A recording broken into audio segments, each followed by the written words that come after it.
So listen, some people, fam, they might call him Kovalik. Some people call him Kovalik. We call him Dan.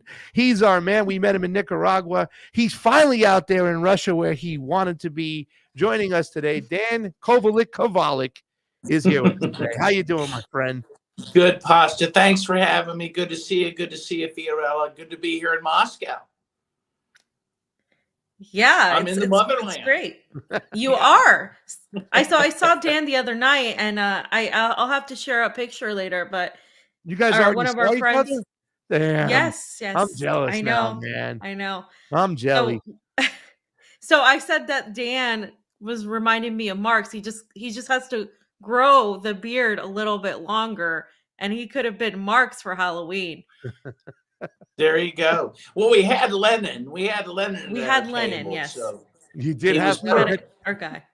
We had a guy, friend named Michael, who looks exactly like Lennon. Oh, yeah. Geez. Yeah. So I took a picture with Marx and Lennon. So I thought that was cool. But. So, fam, do you want to play this video really quick on Putin and then dive into the whole situation, or do you got something for Dan right after? All right, let's do that. No, let's play the video, and then we'll start with what Dan thinks. So this is a video of Putin and how he feels about the West's intentions. Their goal is to tear Russia apart. And today, the situation is the same. They send mercenaries there. They supply it with the arms, and they are merciless towards its citizens. They pursue their own political goals that have nothing to do with the interests of the Ukrainian people. And these actions are ongoing to destroy, to dismantle Russia.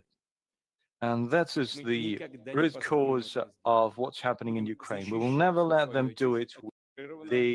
Their goal is to tear Russia apart. And today, the situation is the same. They send mercenaries there.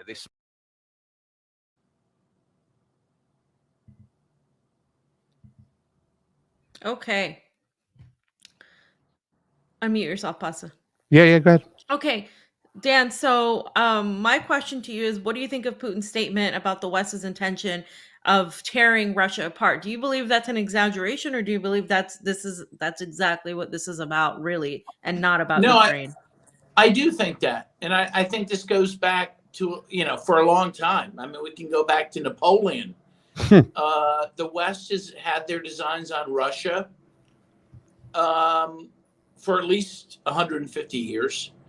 There's a great quote from someone, I don't remember who it was, from the Soviet Union. He said they aimed at communism, but they hit Russia. That he said they claimed they were trying to, destroy communism, and the Soviets thought, oh, wow, hey, we're not communist anymore, so you're going to let us enter the West, and we're all going to be friends. And that was the expectation, and it never happened. There was a little bit of a honeymoon period with Yeltsin because he allowed the country to be raped by the West. He allowed them to pillage and take all their factories and resources. 2 million Russians died after the collapse of the Soviet Union, due to the economic, dislocation, which benefited many Western interests. So they were happy with that for a little bit. But, as soon as Putin came in, first of all, they liked Putin at first because he was Yeltsin's guy. Yeltsin picked him, But then as soon as Putin was, frankly, got the bear back on his feet, the U.S. balked and said, oh, well, that's not what we want. They want Russia dead.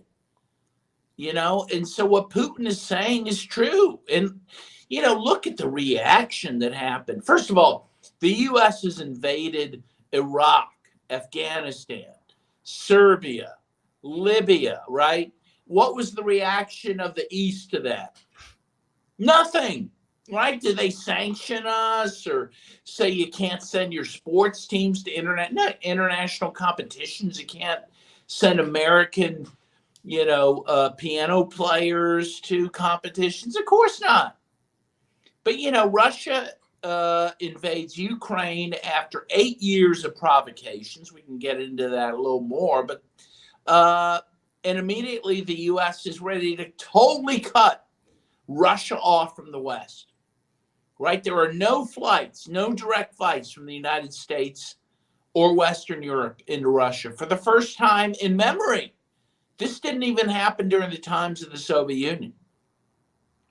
And again, they banned sports teams, Russian sports teams and players from international competitions, and piano players and other, symphonic players from just playing in Western theaters. And the Russians quickly realized, oh my gosh, Putin, what you've been saying is true. We didn't believe you. We thought you were, exaggerating. They hate us. They hate the Russians. Not just the communists or the Soviets. They hate the Russians. And they want to destroy us. And yeah, that's what's happening. And let's be truthful. A lot of officials in the U.S. government are pretty honest about the goals. Right? Yeah. The Secretary of Defense, Lloyd Austin, has said we need to continue this war in Ukraine to weaken Russia. Numerous officials are very clear. They don't want to stop at the border of Ukraine and Russia. They want to go into Moscow and overthrow the government. So no, Putin's right. He's not exaggerating. He's right on the mark. And the people cannot feel sympathy and empathy for that. I don't know what to say, because if the situation was reversed, if Russia, was engaged in acts to undermine the integrity of the United States, we would respond in a very, very strong way. The closest it came was the Cuban Missile Crisis in 1962, and we were ready to go to nuclear war over that, right? And what Russia's experiencing is much worse than that. NATO up to its borders, missiles up to its borders, neo-Nazis up to its borders, killing ethnic Russians in Ukraine. So, no, of course, Putin he's speaking the truth. Yeah. I often think about the turning points, like the significant dates. Obviously, when we started the show, Dan, we talked a lot about what happened in 2014, on the Maidan with the Victoria Nuland and Jeffrey Pyatt going out handing cookies, amongst Vladimir Vitaly Klitschko, and just this whole turn of the government. But I also think about back to Kosovo, right? Of course. That was that was the time, and we talk about that honeymoon period, about when the United States was in bed with Russia, when they followed the Soviet Union. You had Yeltsin, and after Kosovo, it seemed like the hardliners in Russia were like, "That's enough. We're gonna have to dismiss this fall down drunk, and put somebody in there that we can trust." And it seems like they tapped Putin. But how much of back to what Kosovo happened really has a lot to do with what we're seeing today? Yeah, well, I think it took a while for all this to sink in to the Russians. Yes, of course, what happened in the former Yugoslavia, where the Western powers, first of all, ginned up ethnic tensions to break apart Yugoslavia, and then the U.S. interfered in two peace agreements, that could have prevented all of the inter-ethnic violence that was happening. The Lisbon Agreement, I think in 1992, right? That was early on, and that was going to be signed. And the U.S. intervened and told, I think it was Bosnia, don't sign it. And then the ethnic tensions, continued to grow, and the violence continued to grow. And then there was another agreement, the Rambouillet Agreement, I believe it was called, and the U.S. put some poison pills in there to make sure that Milosevic of Serbia would not agree to it. One of those was that he would have to agree. He would agree to everything in there, except one, that NATO could occupy Serbia. I mean, what self-respecting country would agree to such a thing? And two, that he would allow Kosovo to have a referendum to secede from Serbia. And they knew he would not agree to that, and he didn't. And NATO proceeded with 78 days of bombing of Serbia, mostly civilian targets, right? And as you say, so the Western powers supported the independence of Kosovo from Serbia, even though they didn't even have a referendum at that point. And now they're balking at the fact that these 4 republics in Ukraine have had referendums and decided to go with Russia. I mean, the hypocrisy is incredible. But the point I think you're trying to make is that Russia saw at its doorsteps NATO bombing a very close ally in Serbia for 78 days. And I think that was a moment that Russia said, wow, the West they're coming for us, right? They're coming for the Slavs. Yeah. Right. And I'm a Slav, by the way. I'm Slovak. I'm a Slav. I can say that, right? Gotcha. And there were a few other incidents. So that was a big one. But then Putin, being the guy he was, he played ball after 9/11. Putin was the first world leader to call George W. Bush, offer condolences, and say he would help in the war on terror. He did help, particularly in Afghanistan, where Russia had assets, right? Mm-hmm. Bush at one point said he looked into, Putin's eyes and saw his soul and said they were friends. So what ruined that?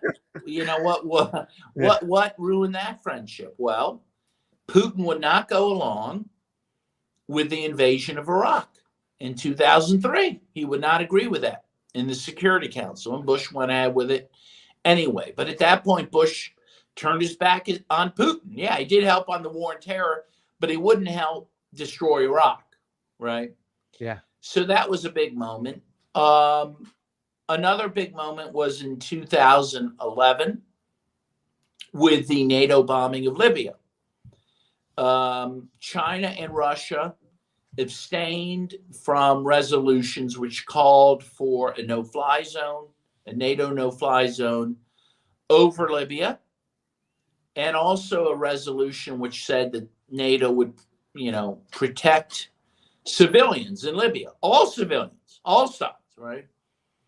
And very quickly, of course, NATO ran with those resolutions and bombed Libya from March of 2011 till October of 2011, until the country was destroyed, right, and taken over by 3 warring factions.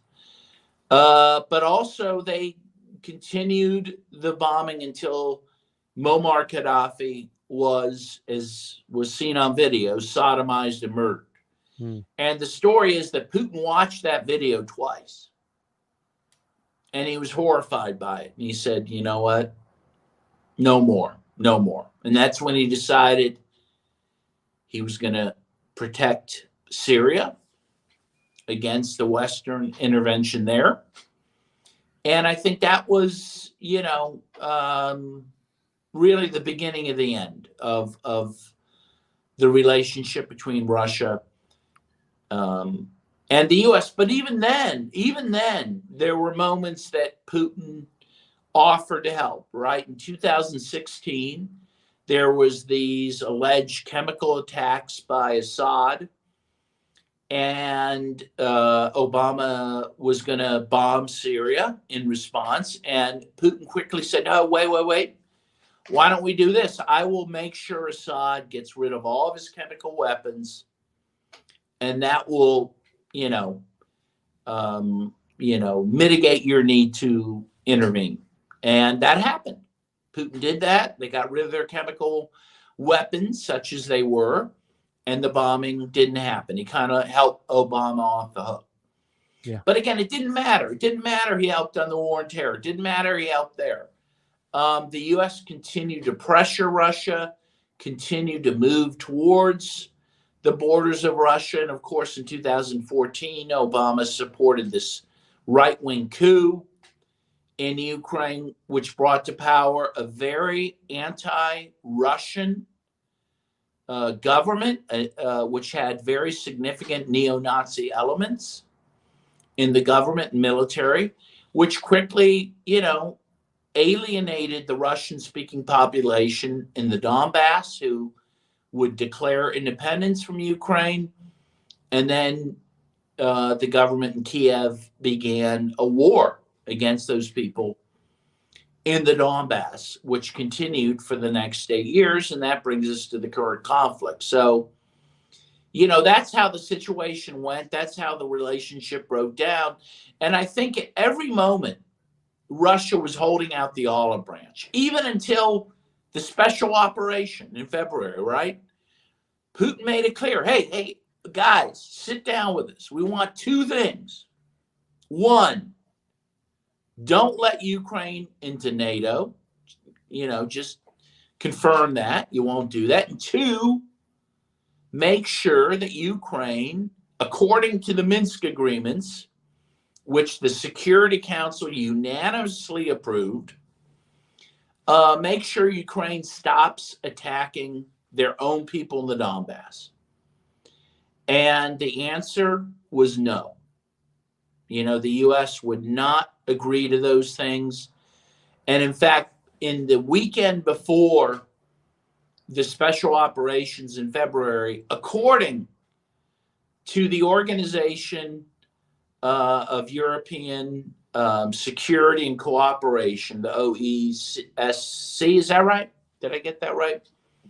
Yeah. Which has 54 different member countries, including the U.S. and other Western nations, and has a German head right now. According to them, there were about 2,000 ceasefire violations in Kiev, in the Donbass. Yeah.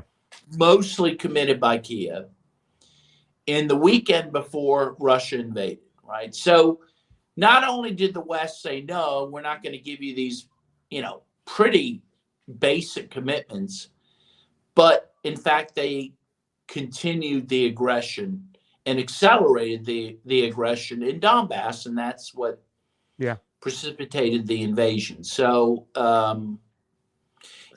own view is that at all these points, Russia actually showed a lot of restraint. And the West just had no desire to make peace. They wanted war just like they did in Serbia, right? They made sure two different peace agreements didn't happen in Serbia so they could do what they wanted to do, and that was bomb Serbia. And that's what happened in Ukraine. And one of the things, Dan, that I wanted to ask you was, we've seen, you said Russia, in your opinion, has been restrained. I agree with that. It took 8 years, almost 9 years for this response to happen, right? And a lot of people have been suspect of Putin because of what you pointed out. Like, he tried to be a part of to work with the US. He actually wanted to be a part of NATO. There was all these attempts to work with the US. Now, some people see that as a little bit of naive of Russia, or in a way overly diplomatic, where Russia puts diplomacy above everything, even with people like dealing with people like in the US government, who haven't really been people of their word. The country itself, the government as a whole, has literally gone back on their word. Most recently, the grain deal that happened with Turkey, obviously there was a drone attack on Russia's naval base in Crimea and Sevastopol, and basically this is, according to Russia and according to just so much more information that we're getting, the British intelligence was involved in that attack, and they were also involved in the attack of the Nord Stream pipelines. And they had removed themselves from the Green Deal for that, because the ship that that was attacked, of course, and the ships that go through are going through this Black Sea corridor, this Black Sea grain corridor. And so they're not being inspected, and Russia couldn't allow them not to be inspected. So Turkey comes in and says, hey, so we're going to negotiate this with you. We're going to guarantee you that Ukraine is not going to attack and blah, blah, blah. And Russia's like, okay, what do you think of that? Do you think that that's a wise move? Because Ukraine hasn't kept its word. And do you think that's reminiscent of Russia's desire to be overly diplomatic and almost too trusting that the West is going to play fair? Because in my opinion, they haven't played fair. And I don't really see, it's almost like Turkey is running the show now in terms of that. And what does that mean for this conflict that we're obviously seems to be getting closer and closer to nuclear war? Yeah, well, I agree. I mean, well, it's an interesting thing. I mean, first of all, it's hard to criticize people for trusting other people, right? It reminds me of the line of John Belushi in Animal House. He tells the dean, "Hey, you effed up. You trusted us." Right. And that really is the, only decent response to the US, like, or the US to Russia, right? You effed up, you trusted us. Like, time and again, they screw the Russians. But the Russians, Stephen F. Cohen, who was, the very famous Sovietologist who died recently, and who knew actually Gorbachev. He was an advisor to Gorbachev, but knew Putin a little bit too. He said Putin was just hurt, absolutely hurt, that the U.S. just lied to his face and would not admit Russia into the West. I mean, the Russians didn't get it. They really didn't get it, because for so long the West was saying, hey, just give up communism, give all that, and we'll give you blue jeans, and we'll give you rock and roll, and you'll be part of the West. And it never happened. It's hard to blame Putin for that, for wanting to trust. But yeah, I mean, when the special operation finally happened, you heard Putin and Lavrov, Sergei Lavrov, the foreign minister, say, the West lies. You cannot trust the West. And I think it did take a long time for them to really accept that. They didn't want to believe that. And I think the Russian people were even more reluctant to believe that, because they wanted to be accepted by the West, right? But finally, it just became so apparent that you could not get around that. The other thing is, a lot of people tell you that Putin, by trade, by education, is a lawyer. He went to law school, and he's very legalistic, and he wants to follow international law as he sees it. He wants to dot his I's and cross his T's. And so he's been very cautious and very careful. He did not want to repeat what NATO did in Serbia and in regards to Kosovo, because Russia opposed that, and they didn't want to repeat that and copy that. But again, as far as I'm concerned, the West made it impossible for him to hold off anymore. The second biggest party in Russia is the Communist Party, the Russian Federation. And they've been calling for years for Russia to intervene in the Donbass. If it were up to them, they would have done it 8 years ago. And a lot of the more hardline people in Russia wanted that 8 years ago. And frankly, that might have been the right thing to do. I mean, because by the time Putin did intervene, one, you had many, many people dead in the Donbass. And 14,000 people died in the conflict between Kiev and the Donbass in those 8 years.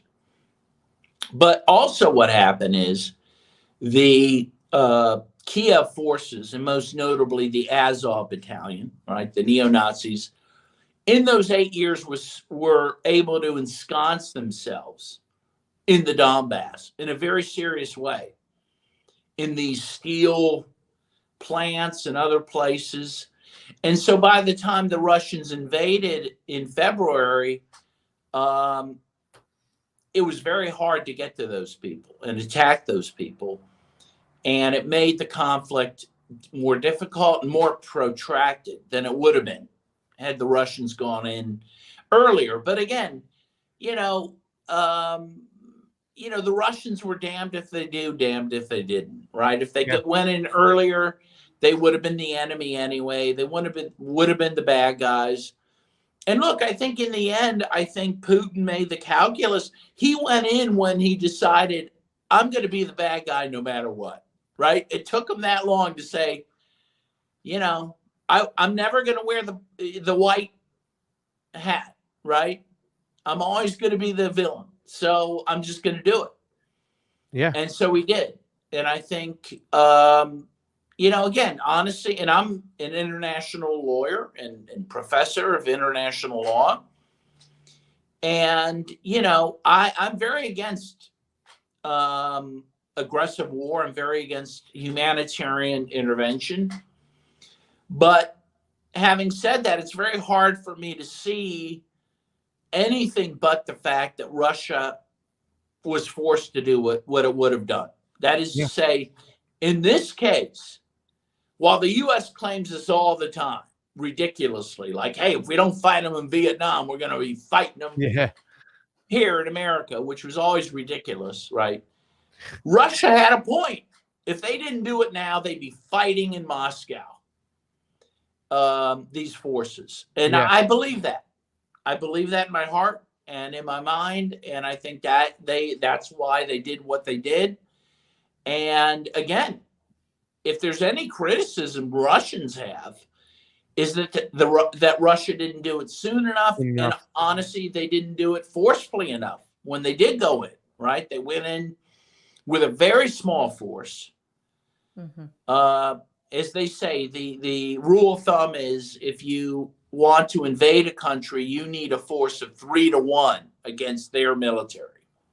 Instead, the Russians who were invading were, exceeded by the Ukrainians 3-1, right? And they did that because they did not want to hurt their fellow Slavic brothers and sisters. They see these as their family. The Ukrainians were part of the Soviet Union up till 1991. And so they went in, not hot. They went in cold. And that's why they've now been there for, 9 months or whatever it is. And if the Russian people are upset, it's because of that. They thought they should have gone in earlier, much more heavy. Yeah, earlier. So, and by the way, the West, even in the New York Times, has expressed the shock that they didn't go in heavier, right? Mm-hmm. The West goes in hot with these shock and awe policies in Iraq, for example. They don't leave it to chance. They go in with a superior, overwhelming force, and by the way, they borrowed that from a country known as Nazi Germany. They called it blitzkrieg. The U.S. calls it shock and awe. But, Russia didn't want to do that. So we are where we are now. I think that, the whole thought process of keeping like some of the infrastructure together, some of that's out the window now, especially after that Crimean bridge attack. I think that's when the gloves completely came off. Like, okay, here we go. Let's knock out some of the infrastructure. But I want to stay focused on a second, Dan, because you said something important that, we've been dealing with for quite some time. A lot of people accuse me and Fee of being pro-Russia because we say that what Putin did was somewhat justified, right? That he should have maybe done it sooner. I often think about American foreign policy, and I look at this book over here by Brzezinski. Like, that's when it seemed to me that a lot of the policy of just completely engineering these wars from the Western point of view. I mean, all these conflicts seem to be engineered by the West. And I'm not so sure when people say, well, Putin's doing this because he wants to have some form of expanding the old Soviet Union. I've never seen any proof of that, whatsoever when it comes to Putin.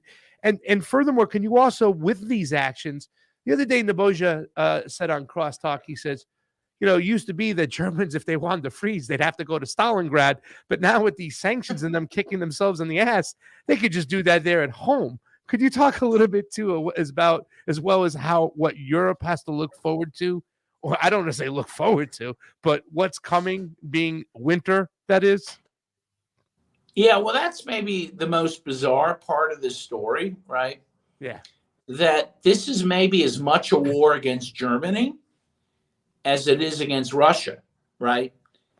Um, a lot of people don't realize that Europe and Germany in particular they were able to reindustrialize after World War II due to cheap Soviet natural gas. So Europe has been depending on Russian natural gas for decades, even when they were the Soviet Union. And all of a sudden, the US comes along and says, oh, we don't want you to use that natural gas anymore. That natural gas that allowed you to industrialize. And okay, and I guess I understand the US would take that position because they're a capitalist country and they see every other country as a competitor, even their so-called friends, right? Mm-hmm. In fact, Kissinger said once, he said, hey, to be an enemy of the US is dangerous. To be a friend is fatal. Yeah. Right. But what's surprising is that Germany and other countries went along with the US and literally cut off their own supply of energy, which was fueling their industries and keeping their people warm. And now Germany is deindustrializing.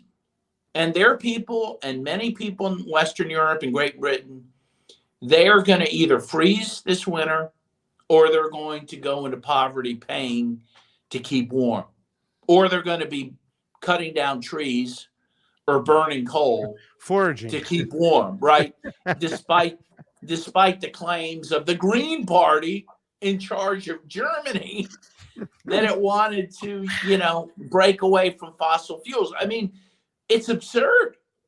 And who would ever have seen this happening, right?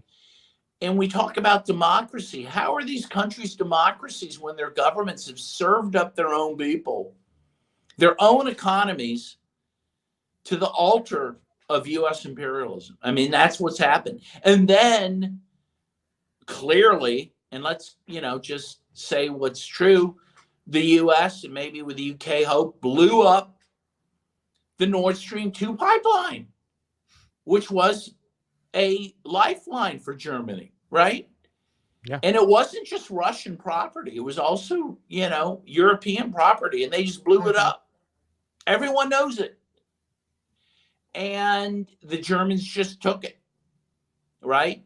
And there was an investigation of limited time, and both the Germans and I think the Swedish said, well, we don't want to touch this. This is going to hurt national security to say who did it, so we won't say who did it. Well, if it were the Russians who did it, which, by the way, would be absurd that they would blow up their own pipeline that they spent billions of dollars to create.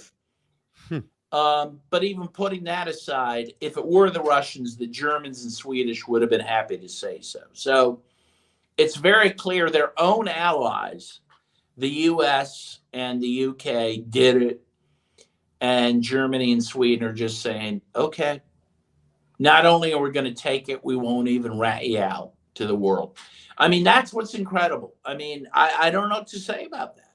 It's hard to believe, but that's what's happening. Yeah, and who benefits? It's the United States. They get to sell more expensive energy to these countries, and their profit margin goes up. So, I mean, it's very clear. And, a lot of people don't get why Germany would do this to itself, why it would literally cut off its own arm. And I think, there's an element of, okay, well, maybe this is what the United States wants. So the fall of Europe, the euro went down to being valued less than the dollar.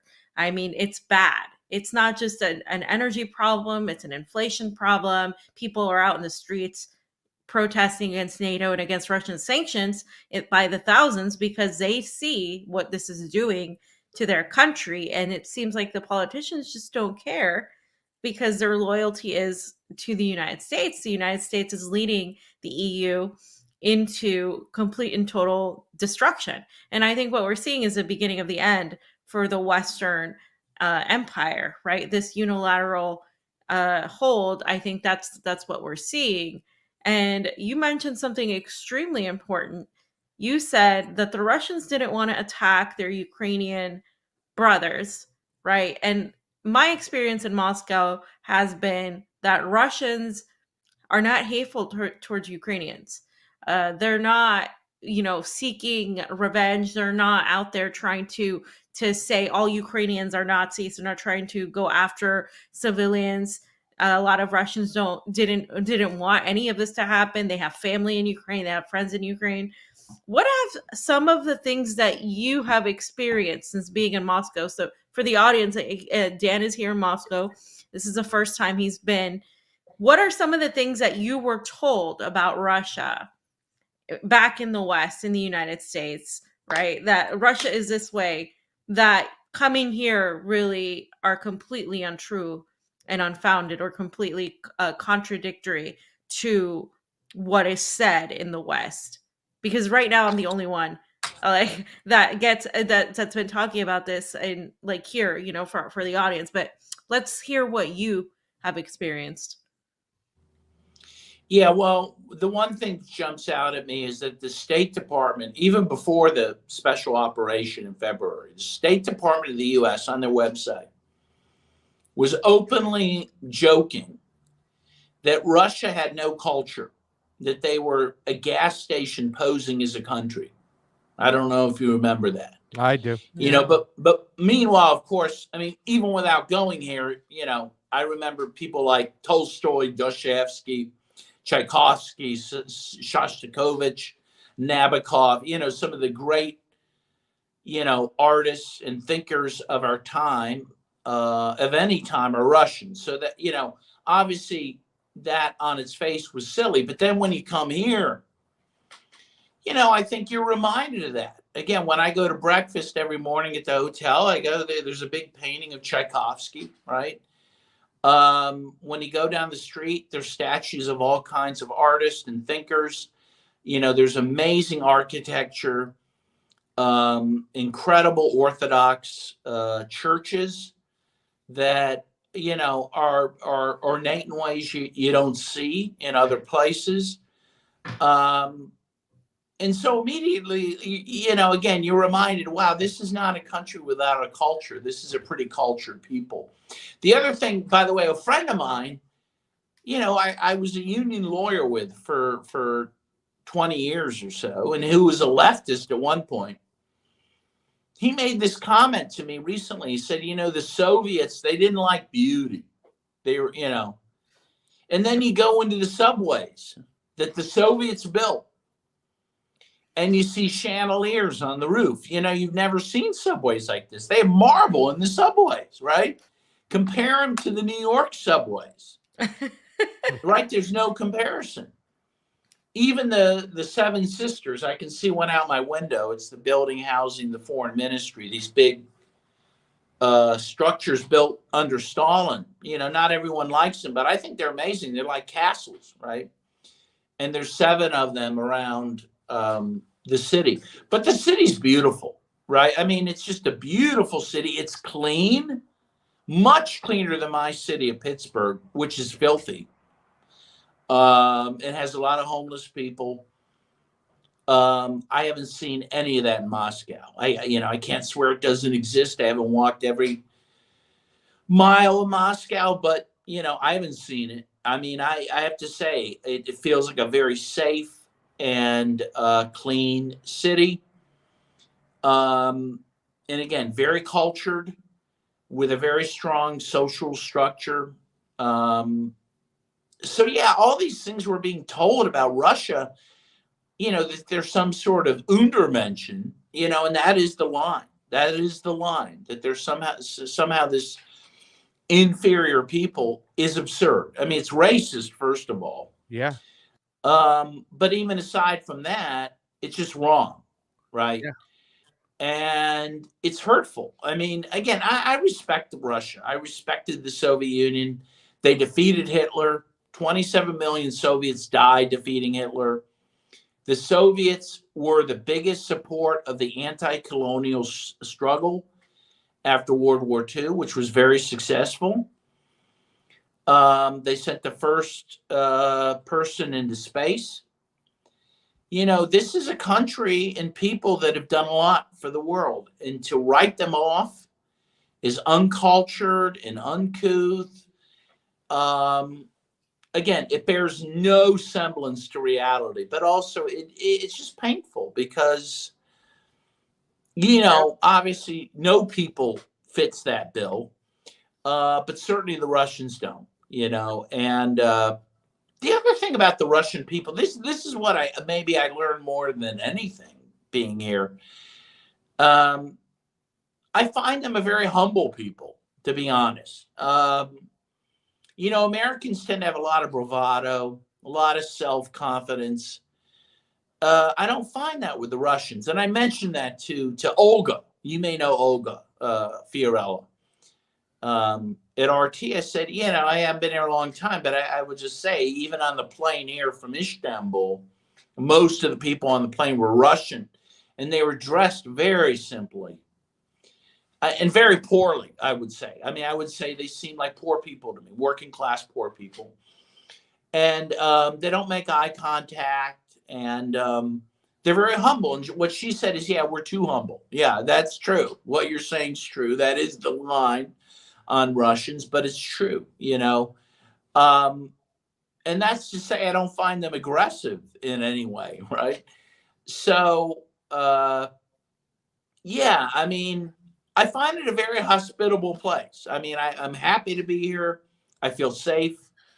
I don't feel like I'm going to be imminently arrested like some people thought I might be. Oh, you know, right? They're going to arrest you for, you know, whatever. And I flew through customs coming here. I'm sure when I go back to the U.S., I won't fly through customs. I'm going to have a harder time getting back in my own country than I did into Russia. So, yeah, in many ways, it is enlightening to be here. I mean, look, it's like, you know, the truth is, if you travel with a certain perspective, what you see is that humanity is decent for the most part everywhere. And you certainly find that here, and you certainly will find people who will help you. And there's no reason to hate these people. I mean, maybe that's the biggest thing I would say. And when you see the beauty of Moscow, again, of the ancient churches and buildings, you know, the idea of nuking this place, which some people are, you know, toying with, it's completely repulsive. Yeah. So there, that's my 2 cents, I suppose. Well, the other thing I did, and I posted this on social media today, and I passed it a few times, by the way, without paying any mind. And then tonight, I walked by and I said, "Oh, what is this?" You know. So there, you know, on Old Arbat Street. I'm in the Arbat district. There were these pictures, big pictures in the tourist area, actually, of children in black and white. And again, I just walked by them a few times. And then tonight, I actually paid them some mind because there was a family looking at them, a mom and her 2 kids. And I went up and looked, and I looked at the dates, and it's all in Russian. I thought I knew what it was, but I went up to one of the Russians, and I said, and I don't speak Russian, right? But I said, "Hey, do you speak a little English?" She goes, "A little," you know. I said, "Who are these kids?" He said, "They're kids, they were killed in Donetsk before February 2022, right? So there's a memorial to all these kids killed by the Ukrainian forces out of Kiev before the special operations began in February. And, you know, again, when I took a moment of my time to think about it and look at it, I was, you know, wow, you know, the Russians don't hate these kids. these Ukrainian kids. They love them, right? And they feel terrible what happened to them. And I think in their view, they're there to liberate those people, right? I have no doubt that that's their view. And I have no doubt that there's many people in the Donbass region of Ukraine that think that's what's happening. So, yeah. You know, Dan, there's a lot of people out there who try to make this comparison of what Russia's doing almost equivalent to the United States because of history. You know what I'm saying? And when they want to make this whole kind of like, it comes almost off as virtue signaling to say that, you know, Russia shouldn't have done what they did. I said, well, how about spend a couple days down in a basement in the Donbass region as these kids were getting bombed, eating pickled vegetables by Western weapons, nonetheless, since 2014. It's really hard to make this whole kind of comparison because it's a cycle of what's history, and this is Russia expanding their territory. My last question for you is this much. You talked about, you know, Pittsburgh and whatnot. I remember you gave a nice Clemente jersey, I believe, to Daniel Ortega in Nicaragua. I missed you on the inauguration because I was sick with COVID in the States and I stayed at home. Do you think that if this eventually calms down in Ukraine, because there's no more Ukrainian army at this point. It's just NATO troops at this point coming in and mopping up and just keeping the gravy train of weapons coming through. But eventually, I think it's just going to have to run out of gas. Are you fearful that the United States might eventually just say, hey, we have to start paying attention to what's going on in our hemisphere? And right now, the Ruskies have been amping up in Nicaragua. Maybe we should start paying a little bit more attention and applying more pressure in Latin America after this is done. Are you fearful of that at all? Well, of course, and not just fearful, because it's already happening. In the last week or so, the U.S. announced regarding Nicaragua is going to put sanctions on their gold mining industry. And that is going to be very devastating to Nicaragua. That's never happened before that I know of. And they depend on that a lot. And this is like the probably fourth round of sanctions the U.S. has imposed since 2018. They've also imposed sanctions on their sugar imports. So, of course, they're turning the screws on Nicaragua. They continue to turn the screws on Venezuela. And I don't think they're going to, tolerate Lula in Brazil for very long. We know that they were involved through the so-called car wash campaign in arresting him, having him arrested in Brazil, which led to the election of Bolsonaro to begin with, right? The U.S. isn't done with Latin America. They're not done with the Middle East. They're not done with Africa. I mean, we see an empire certainly wounded and in crisis. I think it's an empire in decline, a slow decline. But, a wounded animal sometimes is the most dangerous kind. And I think it will be a dangerous time for some time. Yeah. Wow. Well, I agree with all of that, Dan. And I guess the last thing I just want to reemphasize, because Pasta brought up this point, right? Some people are saying Russia's in the comments right now. We have one person saying Russia's imperialist. Do you think Russia is imperialist? And do you see that Russia is, if the United States falls, right? If the United States empire falls, people are worried that some other one, whether it's China, whether it's Russia, whether it's whoever, is going to take over. Do you see that's likely to happen? And do you think Russia is actually an imperialist country that has expanded and invaded and is just taking up this territory? Yeah, I don't look at it that way. And I know there's a lot of leftists and even communists who view it that way. If you look at Russia's recent foreign escapades, if you want to call them that, there have been really two. One in Syria, which was in response to U.S. intervention, right? And I think In my view, Russia saved Syria from certain destruction from these jihadist groups that the U.S. and many other countries were backing. And similarly in Ukraine, Russia is acting in response to the West, and in particular the U.S.'s support for right-wing and, yes, neo-Nazi forces that have been killing ethnic Russians. I don't see Russia as the aggressor. They are reacting to aggression. And I'm certain if this shoe was on the other foot and the U.S. was facing that type of aggression.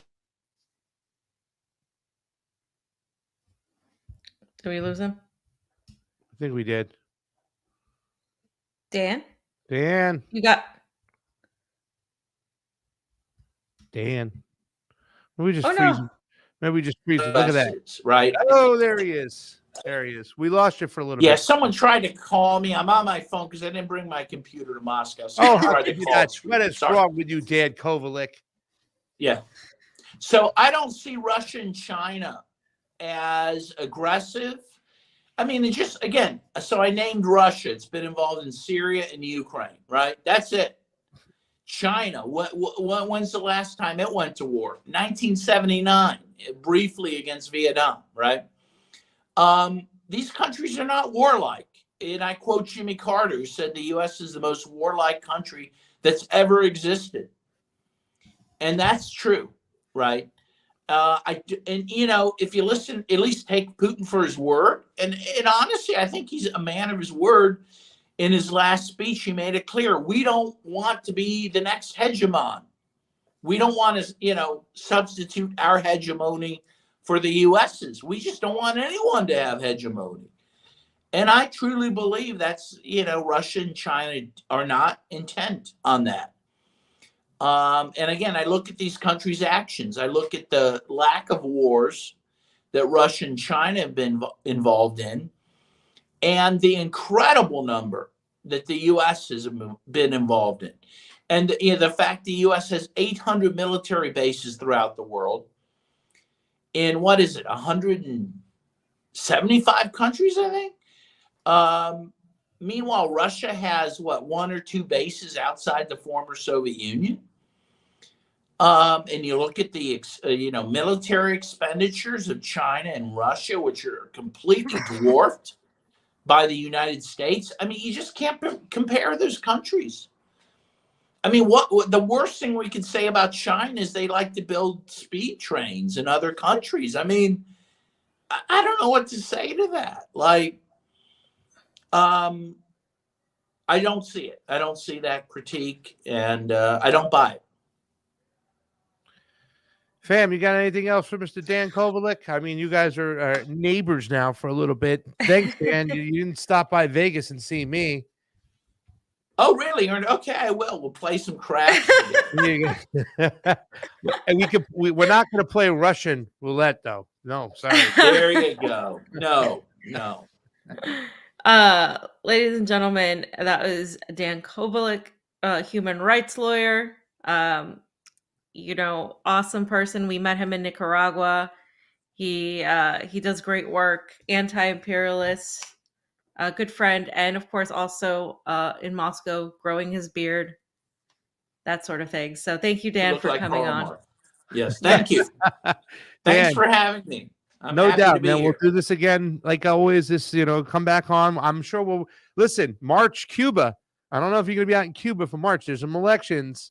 Maybe we can tag along with each other. We didn't get to do Brazil together. Maybe we could do Cuba. If not, Argentina. Very important. One of those countries. Meanwhile, we need to remind people Monday, November 7th, is the 105th anniversary of the October Revolution here in Russia. And we're going to be there in Red Square with our red flag celebrating. So there you go. The day before U.S. elections. How fitting. How fitting. Yeah. Dan, you have a great one, buddy. You too. Thank you. Thanks for having me. Appreciate you. Pleasure. Bye, Dan. Talk later. Dan the Man Kovalik, fam. By the way, just want to make sure you know, because this is part of this section real quick. I don't know if you heard, but there was something. Yes. That's not breaking news from Politico, a real article. Yes, fam, this is serious, bro. I mean, don't downplay this. Cockpit caper. U.S. jet draws a sky penis near a Russian base, fam. And here's the sky penis. Look at that. It came on in, it drew a penis, and then it took off in Cyprus. You know, fam, I expect more from a penis. It leaves a lot to be desired, this one right there. I mean, Fam, I don't know. why are you putting sky penises in the doc? That's the Russian section for today, fam.